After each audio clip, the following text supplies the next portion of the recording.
lines, sorting through the media bias, exposing the propaganda, and challenging you to use your brain. It's time to tap into the truth. Yes, that's right, ladies and gentlemen. It is indeed time to tap into the truth. Welcome to tonight's broadcast. This is your host, Tim Tapp, coming to you live from historic Roane County, Tennessee.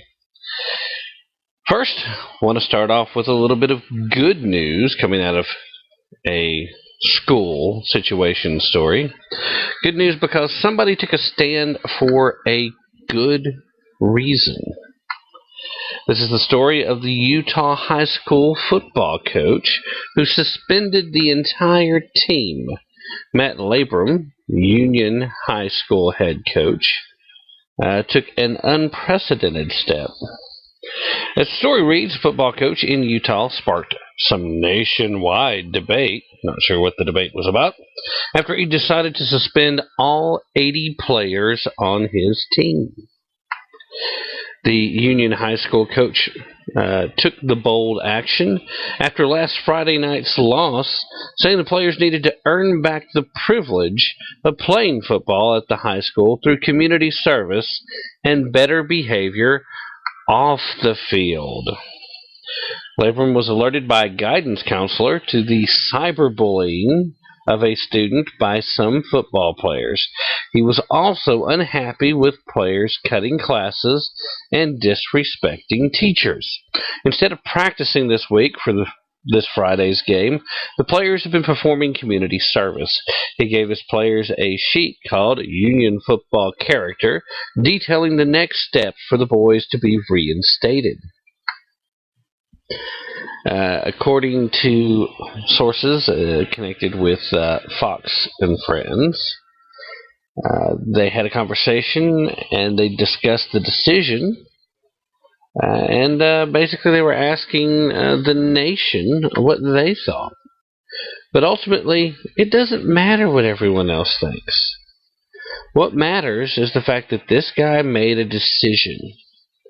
He decided that his football players were not going to participate in what he deemed to be lack of character behavior. I mean, let's face facts, ladies and gentlemen. One of the main reasons that those of us who support high school sports do, in fact, support them is because the idea of participating in a team sport is to encourage character building. It's supposed to encourage teamwork and leadership and work ethic, all of which are things that are sorely missed in American society today.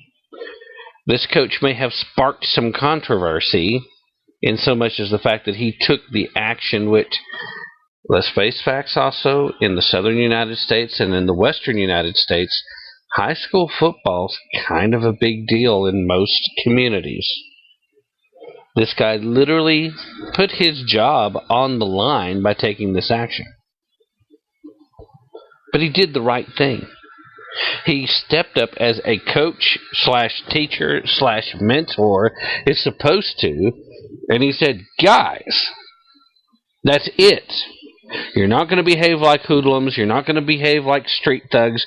You're not going to behave like punks who think you can get away with crap. You're not privileged. You're not special. Getting to play football is a privilege. Getting to put on that uniform and represent your school, whether it's football, basketball, baseball, hockey, golf, whatever the sport is, when you get to put on a uniform and represent a school, that is a special privilege. But when you're doing that, your actions both on and off the field count, not only towards your own character, not only towards your own reputation, but the reputation of your school and your community.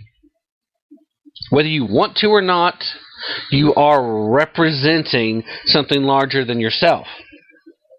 But why you would want to behave in the fashion that these guys were doing and just representing themselves is part of what's lost.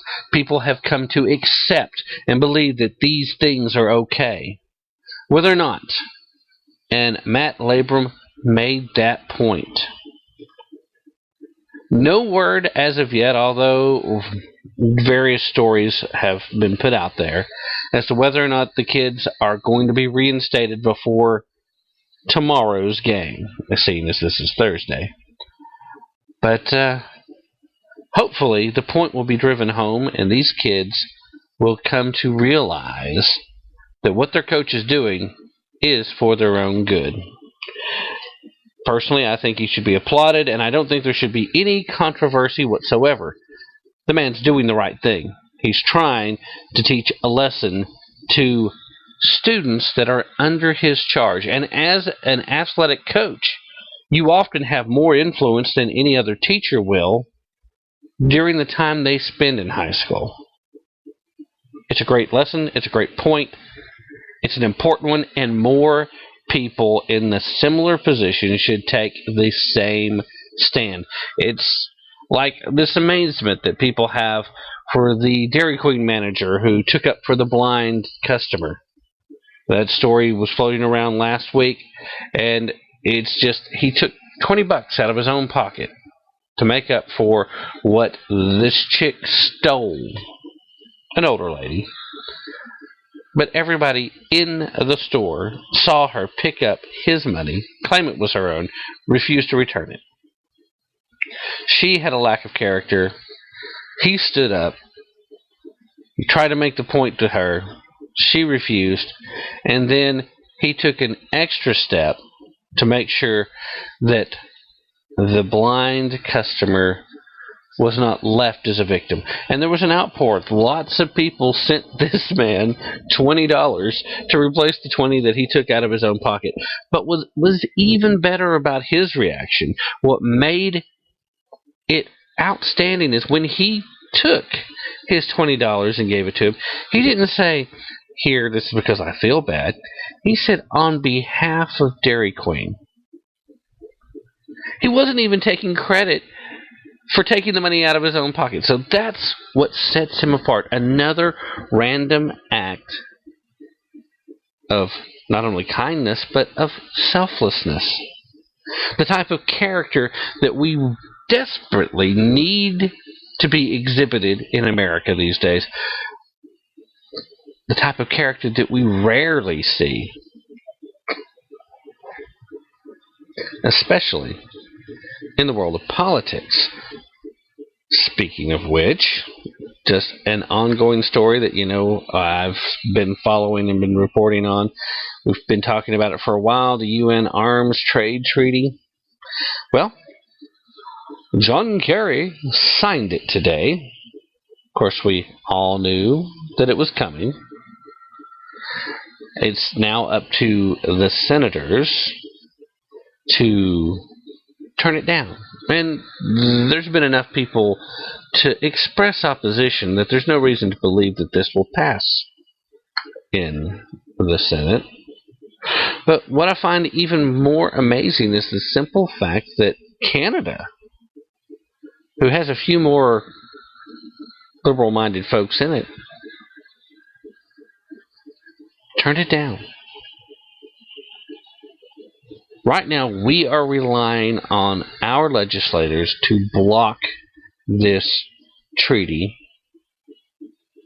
The concern, of course, is the backdoor gun registry that would be created, among other possibilities which further infringe upon the Second Amendment. But John Kerry signed this knowing it was against the will of the American people, knowing that it was controversial to say the least, knowing that a significant majority in the Senate have already vowed that they would not ratify it. Kerry, while he was signing it, said it was a significant step in addressing illegal gun sales, while claiming it would also protect gun rights. Quoted as saying, "This is about keeping weapons out of the hands of terrorists and rogue actors. This not even a full week after Obama exempted the government from a law prohibiting the American government from sending arms and aid and facilitating licenses, which means purchasing from a third party and transferring, in this particular case, weapons to known terrorists. So we're exempting ourselves on the home front. We're signing a UN treaty that's supposed to be keeping weapons out of the hands of terrorists. We're arming terrorists as a matter of policy, have been since the vaunted Arab Spring began. And I am not going to get off on a tangent on this one. This is not tonight's subject. It was not last night's subject. Well, not last night, but the day before. I got off on that, and I wasn't able to spend enough time talking about Ted Cruz.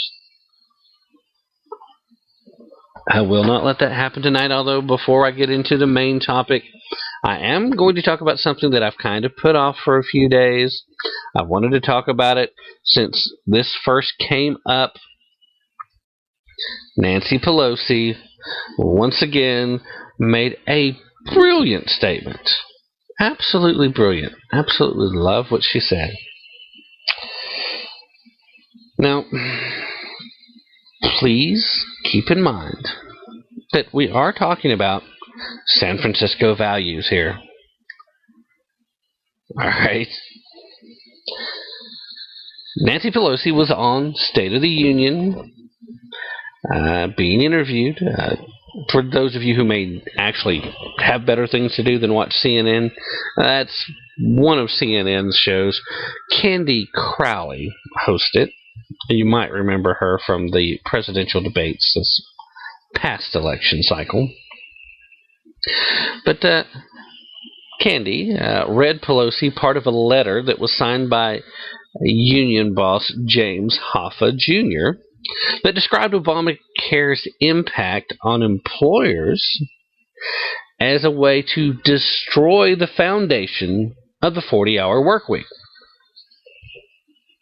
Now, Candy went on to say that that's pretty tough from a loyal Democratic constituency, one that is sometimes considered a pretty loyal Democratic constituency herself, that being Candy. Pelosi, of course, unfazed at all by the letter or the statement about how this was not some right-wing extremist challenging Obamacare, but somebody that was typically on their side in these fights. Oh, Nancy didn't miss a beat. If you haven't heard by now, and I'm assuming there's still a lot of people who haven't, because when I mention it, there's still folks that are like, really? She really said that? Here's her response. She acknowledged that some parts of Obamacare need to be clarified. And she acknowledged, but losing that 40-hour work week will really free Americans to, quote, pursue your happiness, to follow your passion. Overwhelmingly, for the American people, this is a liberation. This, of course, coming from a San Francisco millionaire. And, she kind of dreamily said this. She was almost dazed, it looked like to me, possibly confusing the American people who have to make a living with their fellow guest George Soros' wedding last Saturday in New York. She went on to say it's about wellness. It's about prevention. It's about a healthy America.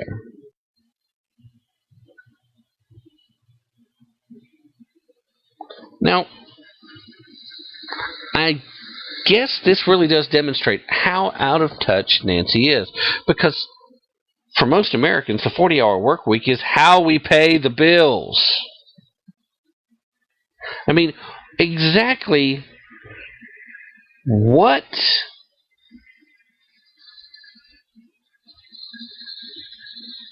passion are we supposed to be following? What dreams are we supposed to be pursuing? The dream of being hungry while we sit in the dark in a apartment we're about to be evicted from, or a house that's about to be repossessed? Because that's what happens, Nancy, when we don't get our hours. That's what happens, Nancy, when you're not a millionaire and actually have to earn a living. When you have a full-time job and you're barely making ends meet, and then suddenly you're cut to 25 hours. Do you have any idea how much more time is involved in trying to find a second job to make up the hours you're losing, if you're fortunate enough to find one? And the worst part here is she wasn't kidding, folks. Nancy Pelosi really said this. And I would recommend you check out, you can find the video response. They probably still have it posted on CNN. I haven't checked there. You can find it in a bunch of other places, and I will probably be posting it on Tap Into the Truth. I had meant to a couple of days ago. I just haven't got around to it. I probably will do that later tonight. So by all means, check out, if you haven't seen this video, because she kind of just glosses over it, talks about how this is freeing up Americans so that they can pursue their happiness and follow their passion. And then, she said, overwhelmingly for the American people, this is a liberation to be broke.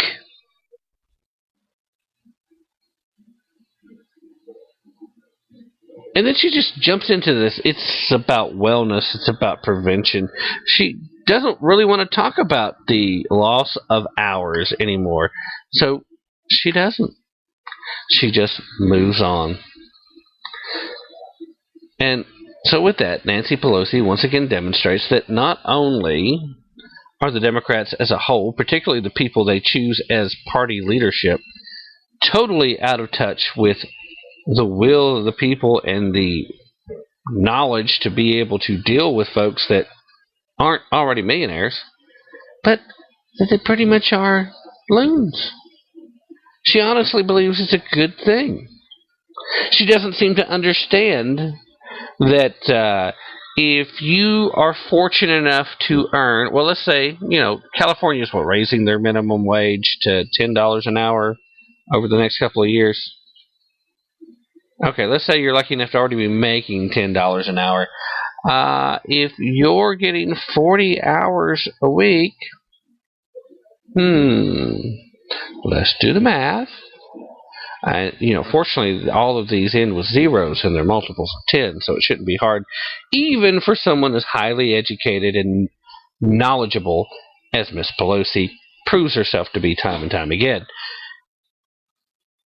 We're talking $10 an hour, 40 hours, $400 for a weekly paycheck. And then suddenly, it's down to $250. That certainly allows all kinds of opportunity to pursue your happiness and follow your dreams, doesn't it, Nancy? Unfortunately, there's not too many places they can go to other than the United States in order to try to follow those dreams. Just another stepping stone in the collapse of the constitutional republic. Let's take a quick break, and when we get back, we will talk about today's main topic. 2 students in a Virginia Beach school suspended for activities that took place not on school property, not on the school bus, not in view of school property, but at the home of one of the students. Shocking, I know. Hang with us and we'll be right back.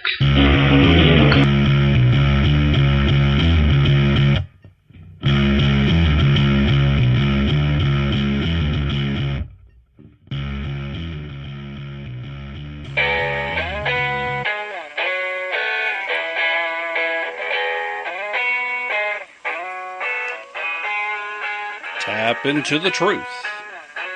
Check us out at tapintothetruth.com for our latest blog post and for links to all of our past broadcasts. Don't forget to like us on Facebook and to follow us on Twitter. That's Tap Into the Truth right here on Spreaker Radio.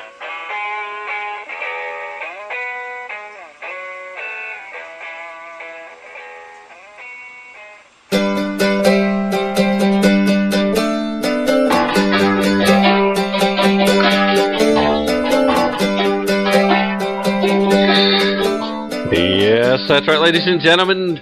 Be sure to check out tapintothetruth.com. Be sure to like Tap Into the Truth's Facebook page. Follow us on Twitter. And while you're at it, be sure to check out the show at iTunes if you happen to be a subscriber. One of the many ways that you can follow the show. And speaking of following, I would like to go ahead and thank all of the new followers recently. We've had a bit of an uptick. And I would like to thank each and every one of them and welcome them to listening to the show. They're technically now, as far as I'm concerned, part of the Tap Into the Truth family. So thank you, every single one.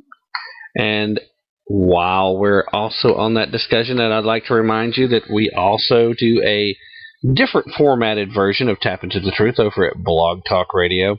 We do that primarily on Sundays, but we'll be looking to expand very soon. I'll be making full announcements on that a little bit further down the road once everything is set in stone. But right now we are moving to try and improve both that show and this one and to expand it to a more regular basis and maybe even add a little additional time. In the meanwhile, let's go ahead and get to tonight's main topic, shall we? When I first heard this story, I was completely amazed and appalled at just the details. But at this point, the story has continued. I wanted to wait until more details came out. For the same reason I haven't talked much about the Navy Yard shooting as of yet, because there's still a lot of information that's being withheld. They just late yesterday, early today, released a video of the Navy Yard shooter moving through the halls, showing what an easy target he actually would have been if folks were a little better armed in these bases. And, don't get me wrong, I'm not one of these folks that's automatically saying, our military should be armed everywhere. I do think that there's some places they shouldn't have to worry about having to carry firearms with them. And I've talked to and heard from some folks that currently, and mostly the folks I've talked to in this same scenario, previously were involved with military police. They were MPs on base. And in this particular case, although most of my military connections actually are in the Navy, in this particular case, is the folks I talked to, a couple are in the Air Force, and most of the others actually were Army. It just happened to be a matter of who I've spoken to in the past couple of weeks.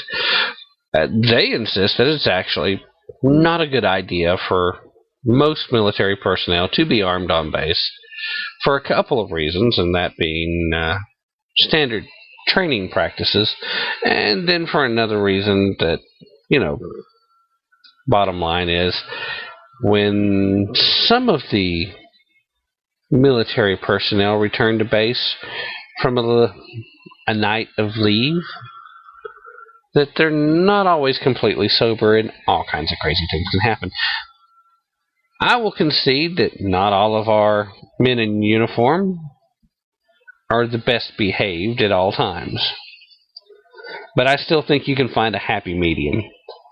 So maybe having a few more sidearms for a few more folks while they're on duty might not be such a bad idea.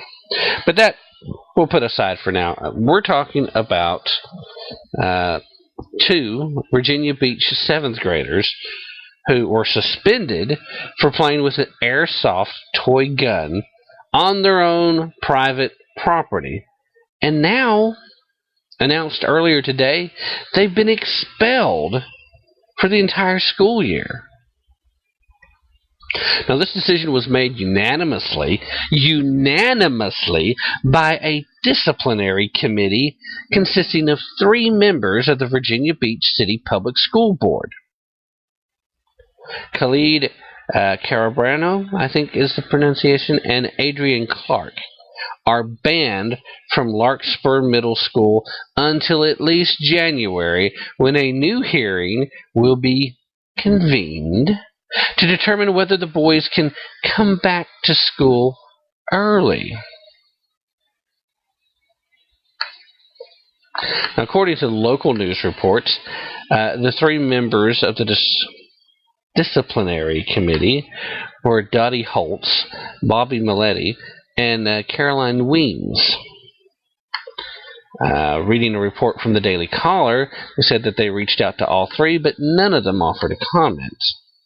The school district spokesperson, Lauren Wicks, said she could not officially identify the 3 committee members who made the decision in question, but as such, the district declined to answer specific questions.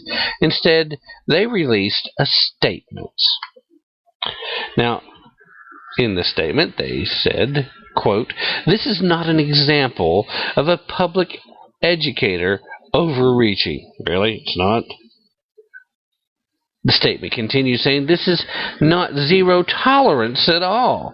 This was a measured response to a threat to student safety."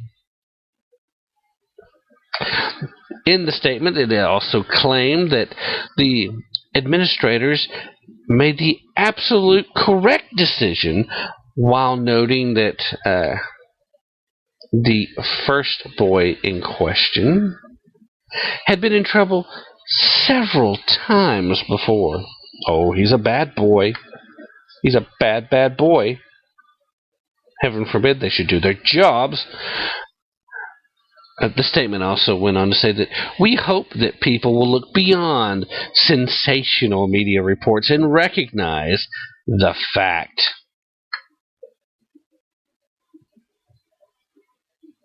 Not sure what that particular fact was, other than they wanted to hint that the kid had been in trouble before. Now, the 2 were suspended after playing with an airsoft gun on the front lawn of Caraballo's family home. A neighbor who recognized that the gun was not real called the police anyway, saying it made her feel uncomfortable. Any of you open carry folks in Texas think that sounds a little familiar? Just wondering. The police did not take any action against the boys. What a surprise. They have a toy gun. There was a time when all kids had toy guns, even most of the girls. But the school moved forward with the suspension. The Caraballo home is 70 yards away from a school bus stop, and administrators felt the airsoft gun the airsoft gun imperiled students near a school zone. Sources disagree over how close the boys were to the bus stop at the time of the incident. Not real sure what the disagreement is, if they were still in their own yard. This story is beyond ridiculous. But I'm gonna just as an example of how ridiculous this story is, Piers Morgan has defended these boys on his show. I mean, there probably isn't a more anti-gun person on the airwaves on a regular basis than Piers Morgan. But even he has been absolutely in their corner. Strong defense of these two young teenage boys. I mean, this happened on Tuesday that they were booted, and then today it was announced that they were expelled. They were waiting on the school bus, and they hadn't left their own yard yet. We're talking about airsoft guns. They're toys. There is nothing significant about this except for one thing, and it's the same thing that we have to be concerned about when it comes to what has transpired in Texas involving their open carry laws. Oh, yes, they haven't broken any laws, and yet they're causing a public disturbance, so that's unruly behavior? How do you arrest somebody for not breaking a law? Because someone else has become uncomfortable? This is the United freaking States of America.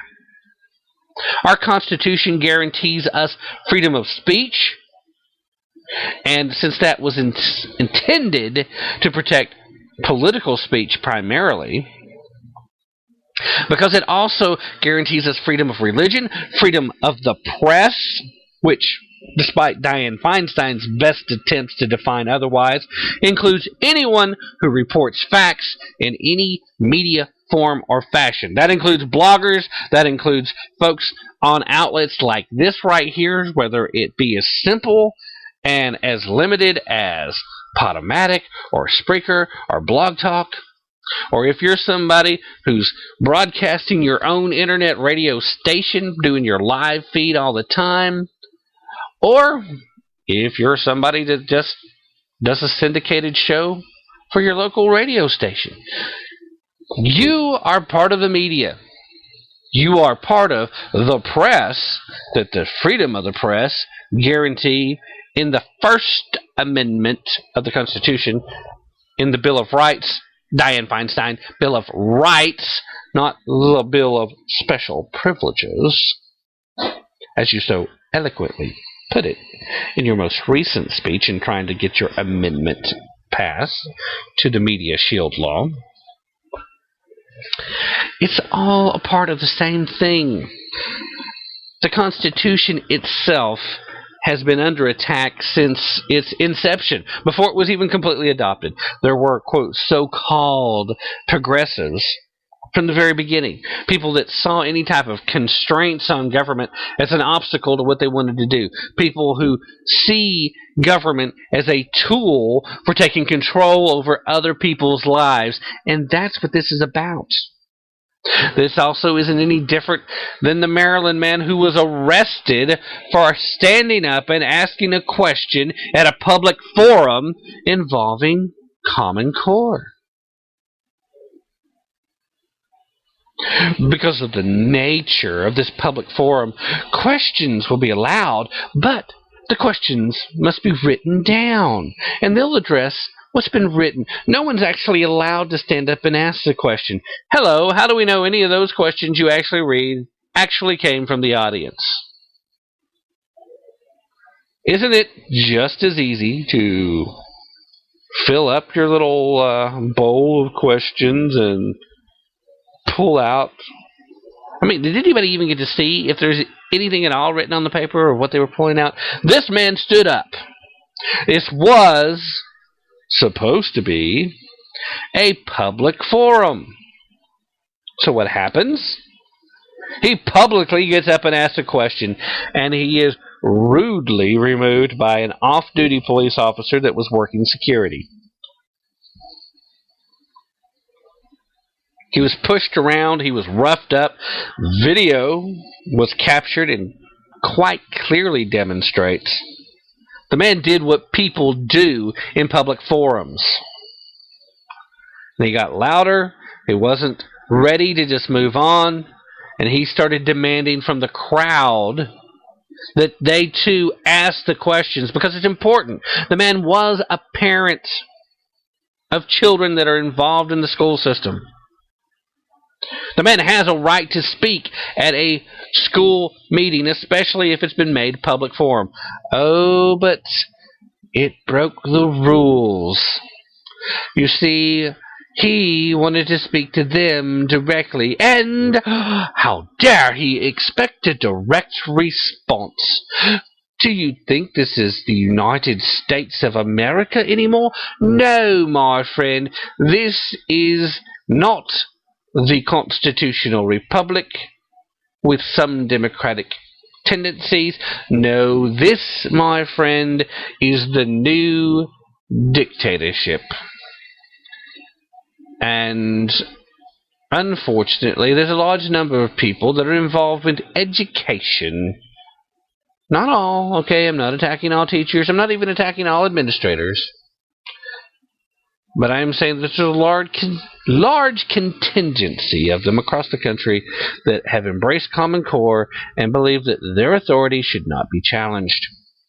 Don't challenge me. And that's well enough in the classroom, okay? There are limitations. You don't want kids just running amok.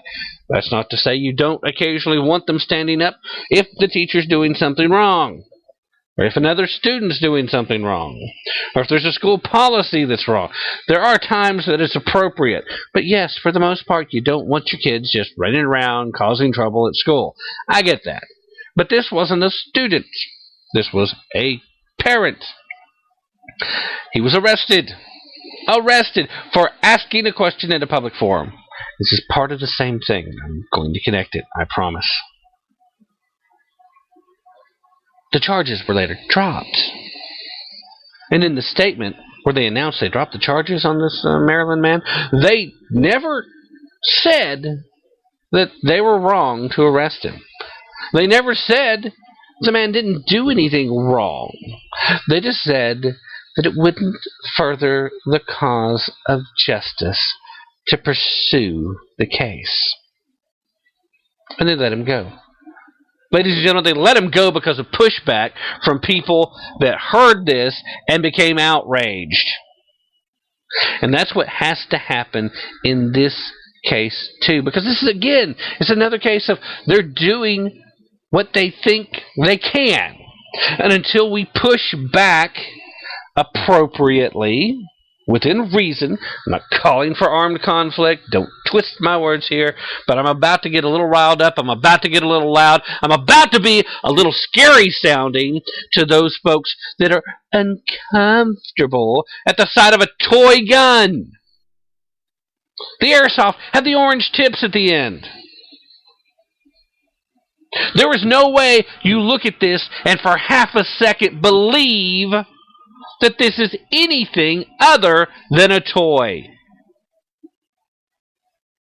But, I saw them playing with their guns in their own yard, and I thought to myself, oh, look, 70 yards away there's a school bus stop, and what if one of those children become traumatized by these two children over here playing?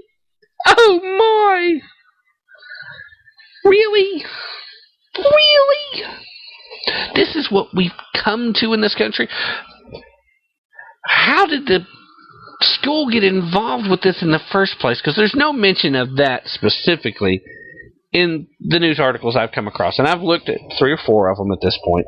And, granted, I still need to do a little more research. But it's infuriated me to the point beyond which that I can stand it. Because, when I found out today that they had expelled these kids. They expelled them. At first it was, we'll probably just suspend them until the first of the year. What? What business? What authority does the school system have to discipline children for behavior they deem inappropriate Although there's nothing inappropriate about playing with toys in your own yard.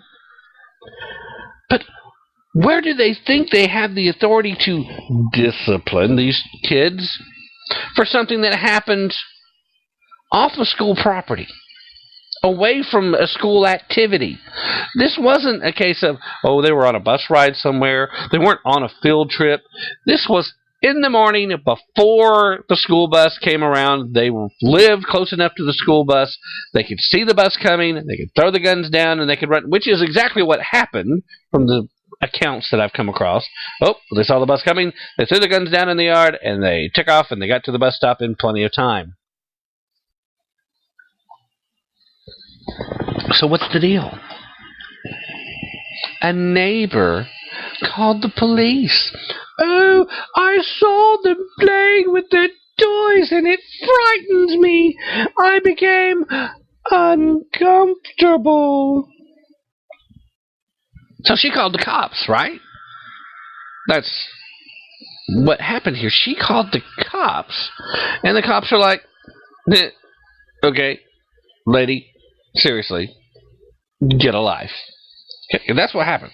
The cops get stuck in the middle of this stuff, and unfortunately, we have a large number of police officers that are out there just doing the best job they can to try and serve and protect. And then you got some bad apples out here that are doing all kinds of crazy stuff, just excessive force, doing things where they're trying to show their dominance and their control. You got cops in Texas performing body cavity searches on the side of the road. You got cops in different parts of the country that, after suspects are subdued and cuffed and on the ground, they just arrive. They jump up out of their cars, come running up, and just start kicking people in the ribs. I have a video of that on tapintothetruth.com, by the way, if you want to check that out. That's been up for about a week now. And it's something to see. That started over a traffic stop. Supposedly he rolled through a stop sign. And it escalated to almost everyone in his family being arrested and roughed up, and some of the neighbors getting roughed up. Almost every cop and constable in the area were there, and every one of them wearing a badge that was in that incident needs to be fired and should be facing charges themselves, not only for assault, but for criminal neglect and for who knows what else that could be charged out of this. Conspiracy, accessory after the fact, accessory before the fact, just violence. But let's get back to this point. And this point is simple. Until we stand up, just like for the guy in Maryland who was asking the question about Common Core, just like the open carry folks in Texas that are being arrested for creating public, whatever the charge was. I can't remember the actual charge right off. I had it down here, but my stack of stuff got moved. It's all the same. They're pushing, and they're pushing, they're pushing. And it's the same as signing this UN Small Arms Treaty thing, too. They're pushing, and they're trying to create an artificial secondary legal framework that they can use as an excuse to continue pushing. We've got to push back. Every single parent in this country needs to be bombarding the school system with phone calls and emails, and there is absolutely no reason that this could be considered a threat. I don't care if this kid had set the school building on fire before. Whatever trouble he had been in before, that wasn't enough to get him suspended. That wasn't enough to get him expelled. But this incident somehow is. I want to know how the school became informed that this took place. The lady that saw it called the cops. The cops took no action. So did the same lady call the school and say, these kids are making me uncomfortable? How does that serve the safety of the school? This is insane. And there is no school system anywhere that has the authority to punish a child for some activity that took place at that child's home. They don't have it. They could have broken a law The school system has no authority to react. We need to hold these people accountable. We need to push back. It's that simple. Everybody needs to be doing it. I started already. I'm asking each and every one of you listening today to do the same, because this is one more infringement. I don't care if you're on the left or on the right of the political spectrum. This is a violation of your basic rights to privacy and freedom. Of course, there's a lot of folks out there that seem to think, a lot of folks on the left side of the political spectrum, that seem to think that your kids belong to everyone. Don't forget. Lean forward. That's all I'm saying. All right, folks, I've got to cut it off. We're running a little over as it is. Hope you enjoyed it. Have a great night. We'll be back again soon. Have a great night, everybody.